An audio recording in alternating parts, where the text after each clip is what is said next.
আকাশবাণী খবর পড়ছি সুস্মিতা সেন।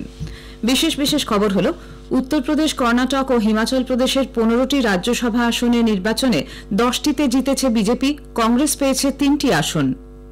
প্রধানমন্ত্রী নরেন্দ্র মোদী বলেছেন, ম্যানুফ্যাকচারিং এবং উদ্ভাবন হল দেশের অর্থনীতির বৃদ্ধিতে 2 আবশ্যক চালিকা শক্তি।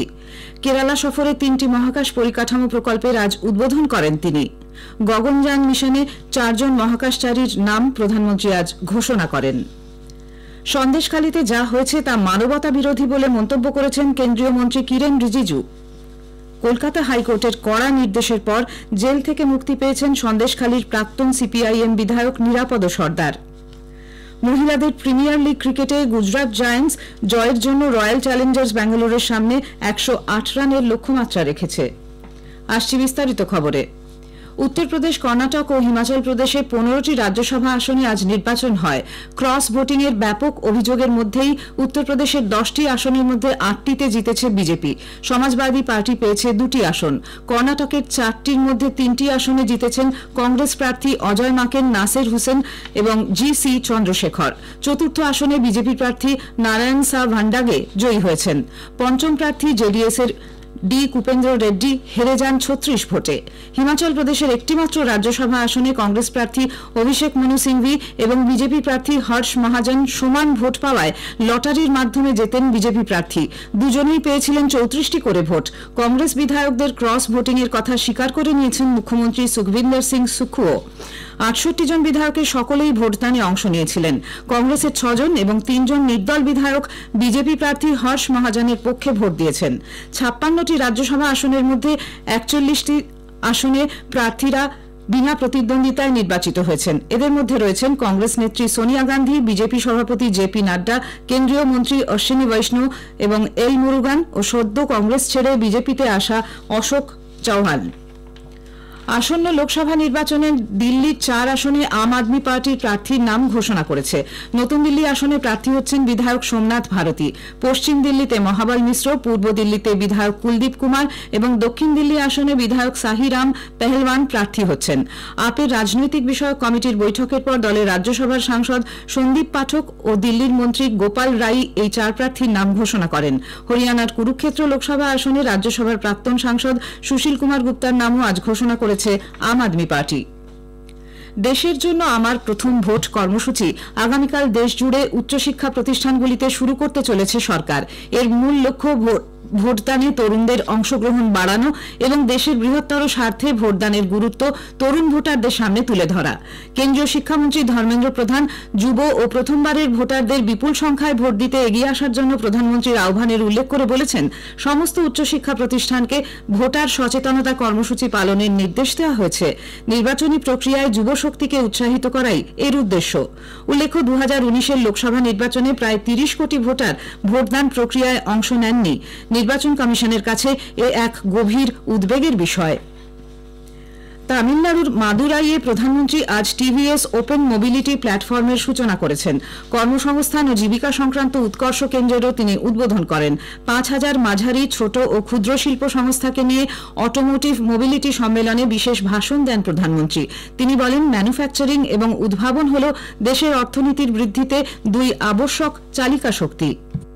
हमारी एमएसएमई के पास आज एक बहुत बड़ा मौका है कि वो ग्लोबल सप्लाई चेन का मजबूत हिस्सा बने, लेकिन इसके लिए हमारी एमएसएमई को अपनी क्वालिटी और ड्यूरेबिलिटी पर और ज्यादा काम करना होगा।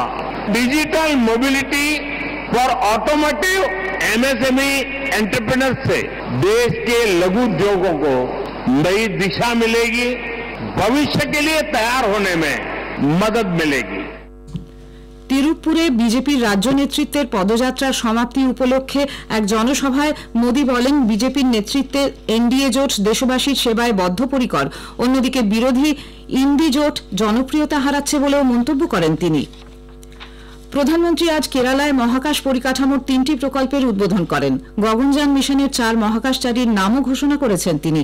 এই 4 নভশ্চর গ্রুপ ক্যাপ্টেন প্রশান্ত বালাকৃষ্ণন নায়ার, অজিত কৃষ্ণন, অঙ্গদ প্রতাপ এবং উইং কমান্ডার শুভাংশু শুক্লাকে শ্রী মোদী অভিনন্দন জানান। তিরুবনন্তপুরমে বিক্রম সারাভাই মহাকাশ কেন্দ্র ঘুরে দেখেন তিনি। 1800 কোটি টাকার যে 3টি প্রকল্পের তিনি উদ্বোধন করেন সেগুলি হল বিক্রম সারাভাই মহাকাশ কেন্দ্রে ট্রাইসনিক উইন্ড টানেল, শ্রীহরিকোটার সতীশ ধাওয়ান মহাকাশ কেন্দ্রে পিএসএলভি ইন্টিগ্রেশন ফ্যাসিলিটি পিআইএফ এবং মহেন্দ্রগিরির ইসরো প্রোপালশন কমপ্লেক্সে নতুন semi cryogenics integrated engine and stage test facility. প্রধানমন্ত্রী বলেন, গগনযান মিশন ভারতকে মহাকাশ ক্ষেত্রে এক নতুন উচ্চতায় নিয়ে যাবে।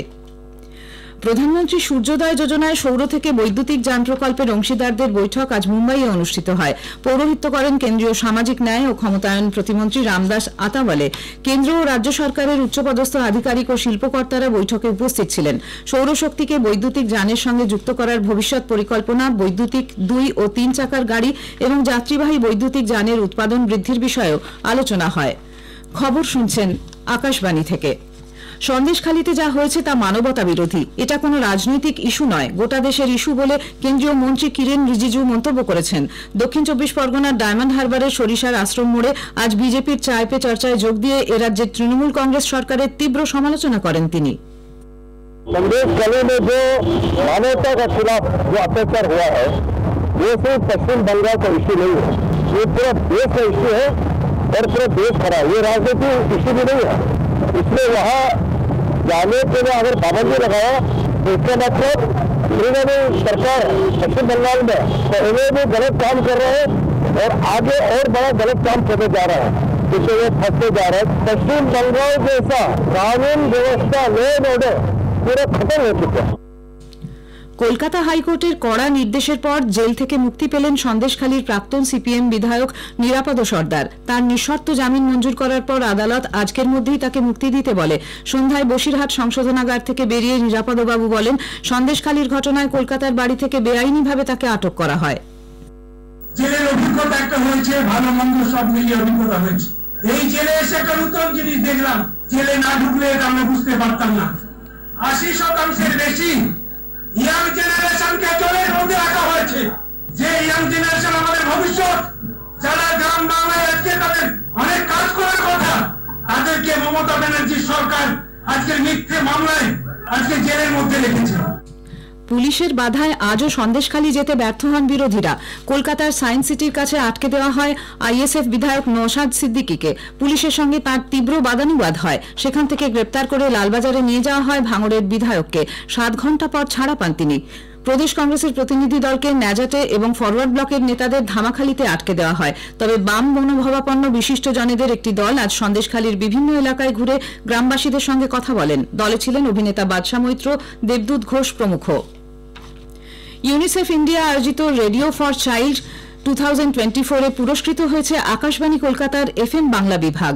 ইউনিসেফের ভারতীয় শাখা 25 থেকে 27 ফেব্রুয়ারি মুম্বাইয়ে এবছরের রেডিও ফর চাইল্ড পুরস্কার বিতরণী অনুষ্ঠান ও কর্মশালার আয়োজন করে। প্রতিযোগিতার মূল বিষয়বস্তু ছিল রেডিওর মাধ্যমে শিশুর উন্নতি ও শিশুর নিরাপত্তার প্রচার এবং গণমাধ্যমকে কাজে লাগিয়ে মানুষকে সচেতন করা। বিজয়ীদের হাতে চাইল্ড রাইটস চ্যাম্পিয়ন পুরস্কার তুলে দেন ইউনিসেফ ইন্ডিয়ার জাতীয় অ্যাম্বাসেডর অভিনেতা আয়ুষ্মান খুরানা। শিশুদের নিয়মিত টিকাকরণ নিয়ে তৈরি রেডিও জিঙ্গলের জন্য আকাশবাণী কলকাতার এফএম বাংলা বিভাগ এই পুরস্কার জিতেছে। তাদের তরফে পুরস্কার গ্রহণ করেন আকাশবাণী কলকাতার আধিকারিক শুভায়ন বালা। ভারতীয় ডাক বিভাগ বিভিন্ন পরিষেবা মানুষের কাছে দ্রুত পৌঁছে দিতে দুয়ারে ডাকঘর চালু করছে। কলকাতায় আজ এক সাংবাদিক বৈঠকে পশ্চিমবঙ্গ সার্কেলের মুখ্য পোস্টমাস্টার জেনারেল নীরজ কুমার জানিয়েছেন, কোভিডের সময় বয়স্ক গ্রাহকদের পেনশন পৌঁছে দিতে জেলায় ও গ্রামে শিবির করে এই পরিষেবা শুরু হয়েছিল। এরপর আধার, নথিভুক্তি, প্রধানমন্ত্রী কিষাণ সম্মান নিধি, অন্তোদয় ও শ্রমিক সুরক্ষা যোজনা সহ বিভিন্ন কেন্দ্রীয় প্রকল্পের সুবিধা মানুষের কাছে সহজে পৌঁছে দিতে রাজ্যে নতুন করে দুয়ারে ডাকঘর প্রকল্প চালু করা হবে। কলকাতা জিপিওর 250 বছর পূর্তি উপলক্ষে শ্রী কুমার আজ একটি বিশেষ লোগোর উদ্বোধন করেন।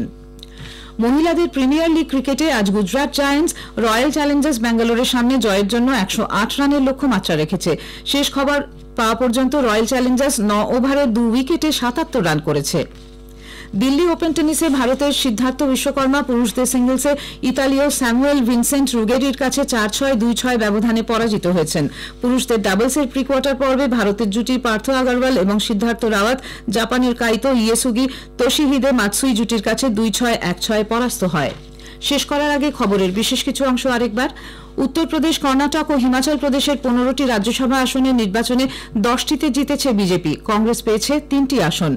প্রধানমন্ত্রী নরেন্দ্র মোদী বলেছেন, ম্যানুফ্যাকচারিং এবং উদ্ভাবন হল দেশের অর্থনীতির বৃদ্ধিতে 2 আবশ্যক চালিকা শক্তি। খবর শেষ হলো।